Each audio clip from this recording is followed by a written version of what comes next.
सातारात काश्मीरसारखं सफरचंद. शेतकरी बापू भिलारे यांचा अनोखा प्रयोग ठरला आदर्श. सातारा जिल्ह्यातील पसरणी घाट परिसरात एका जिद्दी शेतकऱ्याने अशक्य वाटणारे स्वप्न सत्यात उतरवले आहे. जिथे पूर्वी ऊस, भाजीपाला आणि धान्याची शेती केली जात होती, त्याच ठिकाणी आता लालबुंद सफरचंदांची बहरलेली बाग पाहायला मिळत आहे. 2 एकर क्षेत्रात तब्बल 600 सफरचंदाची झाडे लावून शेतकरी बापू उर्फ राजू भिलारे यांनी शेतीत नवा इतिहास घडवला आहे. त्यांच्या या अनोख्या प्रयोगाची चर्चा आता संपूर्ण राज्यभर रंगली आहे. अधिकारी, पर्यटक आणि शेतकरी मोठ्या संख्येने ही बाग पाहण्यासाठी दाखल होत आहेत. महाबळेश्वर पाचगणीच्या डोंगर रांगांमध्ये वसलेला पसरणी घाट, थंड हवामान, निसर्गरम्य वातावरण आणि डोंगराळ परिसर, याच भागात शेतकरी बापू भिलारे यांनी वेगळा प्रयोग करत 2 एकर क्षेत्रात सुमारे 600 सफरचंदाची झाडे लावली. सुरुवातीला अनेकांनी हा प्रयोग अशक्य असल्याचे म्हटले, मात्र जिद्द, मेहनत आणि आधुनिक तंत्रज्ञानाच्या जोरावर आज ही बाग लालबुंद सफरचंदांनी बहरली आहे. ताजी, आकर्षक आणि लालसर सफरचंदांनी सजलेली ही बाग आता राज्यभरातील पर्यटकांसाठी आकर्षणाचे केंद्र ठरली आहे. केवळ पर्यटनासाठीच नव्हे, तर अनेक शेतकरीही हा प्रयोग समजून घेण्यासाठी पसरणी घाटात येत आहेत. पारंपरिक शेती सोडून नव्या पिकांकडे वळण्याची प्रेरणा या बागेतून मिळते. या यशस्वी प्रयोगाची दखल प्रशासनानेही घेतली आहे. पश्चिम महाराष्ट्र महसूल विभागाचे आयुक्त चंद्रकांत कुलकर्णी आणि साताऱ्याचे जिल्हाधिकारी संतोष पाटील यांच्यासह कृषी विभागाच्या अधिकाऱ्यांनी शेताला भेट देत पाहणी केली. अधिकाऱ्यांनी ताज्या सफरचंदांची चव घेत गुणवत्ता आणि उत्पादन क्षमतेचे कौतुक केले. 2 एकर क्षेत्रात 600 सफरचंदाची झाडे लावण्यात आली आहेत. महाराष्ट्रातील हा एक अनोखा प्रयोग आहे.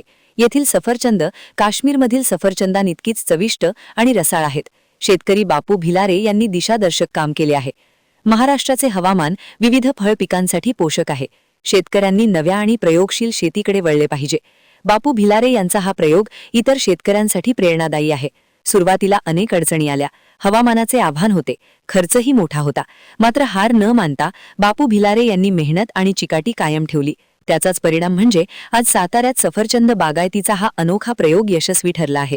पसरणी घाटातील ही सफरचंद बाग आता सातारा जिल्ह्याच्या प्रगतशील शेतीचा नवा चेहरा बनली आहे. नमस्कार, माझं नाव राजू भिलारे, पसरणी, तालुका वाई, जिल्हा सातारा. मी सातारा जिल्ह्यामध्ये पहिली सफरचंदाची शेती केलेली आहे आणि अशा पद्धतीनं का आपल्या सफरचंदाला फळं लागलेली आहेत. हे डेअरिंग केलं म्हणजे आपलं महाबळेश्वर तालुका असल्यामुळं की इथं मिनी काश्मीर म्हणतात म्हणून मी सफरचंद लावायचं धाडस करून ही अशा पद्धतीने मी शेती केलेली आहे. ह्या शेतीला माझ्या 2 वर्ष पूर्ण झालेले आहेत. आता सरासरी एका झाडाला कमीत कमी 10 ते 15 किलो माल आत्ता लागलेला आहे. आणि सर्वप्रथम झाडांचे खड्डे काढून शेणखत वगैरे टाकून ऑर्गॅनिकमध्ये सर्व ह्याच्यावरती काम करून ह्या शेतीचं मी असं उत्पन्न घेतलेलं आहे. नमस्कार, मी माधुरी यादव. राजू भिलारे यांचं हे शेत आहे. तर सुरुवातीला जेव्हा आम्ही ह्यांना भेटलो होतो तेव्हा त्यांनी सफरचंदा झाडाची पूर्ण कटिंग केली होती. काश्मीरमधून त्यांनी मार्गदर्शन घेत होते सुरुवातीला. तर त्यांनी सांगितलं होतं की आता कटिंग केलं तर आम्ही तुम्हाला हे करणार नाही, तुमची झाडं मरून जातील. तर त्याच्यानंतर आमची आणि त्यांची भेट झाली होती. तर मी त्यांना सांगितलं होतं की आपली company MI lifestyle marketing global private limited, ह्या कंपनीचं एक ब्रँड आहे इंडिया ग्रो म्हणून. तर त्याची खतं ह्यांना वापरायला सांगितली होती. ओलिव्ह, ग्रो मॅजिक आणि MI स्प्रे, भूअस्त्र. तर भूअस्त्र त्यांनी जमिनीमधून टाकलं होतं आणि ग्रो मॅजिक, ओलिव्ह आणि MI स्प्रे याची दर 15 दिवसांनी ते फवारणी करत होते. तर त्याचा फायदा असा झाला की त्यांच्या हे जे रोपं होते तर त्याला फुलंही लागली आहेत, फळं लागले.